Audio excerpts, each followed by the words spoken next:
మంచు అన్న పెద్ద ప్లానింగే వేశారు భయ్యా. Hi guys, welcome to Saanvi creations Tirupati. ఇవాళ వీడియోలో మనం మంచు విష్ణు గారు యాక్ట్ చేసిన కన్నప్ప మూవీ గురించి డిస్కస్ చేద్దామండి. 100 కోట్ల బడ్జెట్ పెట్టి మూవీ తీసినాడంటే మంచు విష్ణు ధైర్యం ఎలా వచ్చింది బా అని అందరికీ ఆశీర్వదించింది కదా, నాకు కూడా ఆశీర్వదించిందండి. వాస్తవం చెప్పాలంటే ఎక్కడ లాక్ చేయాలో అక్కడ లాక్ చేసేసారండి మంచు భయ్య.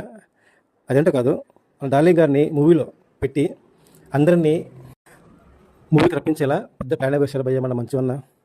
ఎలాగైతే నేను మన డార్లింగ్ను తీసుకొని డార్లింగ్ పుణ్యమా అని థియేటర్లోకి జనాలు రప్పించే ప్లాను బాగానే స్కెచ్ వేశాడండి మంచు అన్న. సో ఈ మొత్తంగా చూసుకుంటే మన మంచు అన్న వేసిన స్కెచ్ బాగానే వర్కౌట్ అయింది కదా. సో చాలామంది కూడా డార్లింగ్ కోసం మూవీకి వెళ్దామని డిసైడ్ అయ్యారు చాలామంది. సో మంచు అన్న వేసిన ప్లాను బాగా సక్సెస్ అయింది. అండ్ ఇంకో విషయం ఏంటంటే ఇందులో వచ్చేసి అంటే నాకు తెలిసి నేను గెస్ట్ చేసింది ఏంటంటే మన డార్లింగ్ సీన్స్ అన్నీ ముందు ఉండవండి, ఫస్ట్ హాఫ్ అయితే ఉండవు. నాకు తెలిసి ఆఫ్టర్ ఇంటర్వ్యూలు ఉంటాయన్నమాట, సెకండ్ హాఫ్లో ఉంటాయి డార్లింగ్ సీన్స్ అన్నీ. ఎందుకంటే ఫస్ట్ హాఫ్లో ఒకవేళ పెట్టిన డార్లింగ్ సీన్స్ అన్నీ అందరూ చూసి వెళ్ళిపోతారనమాట ఇంటర్వ్యూలకే. సో నాకు తెలిసి మన డార్లింగ్ సీన్స్ అన్నీ సెకండ్ హాఫ్లో ఉంటాయి అని అనుకుంటున్నాను.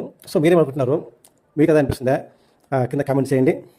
మొత్తానికైతే పెట్టిన 100 కోట్ల బడ్జెట్కి రాబట్టాలని వేసిన ప్లాన్ సక్సెస్ అయింది. అండ్ మన డార్లింగ్ కోసమే చాలామంది మూవీకి వెళ్తున్నారని ఎంతమంది చెప్పారండి సోషల్ మీడియాలో కూడా.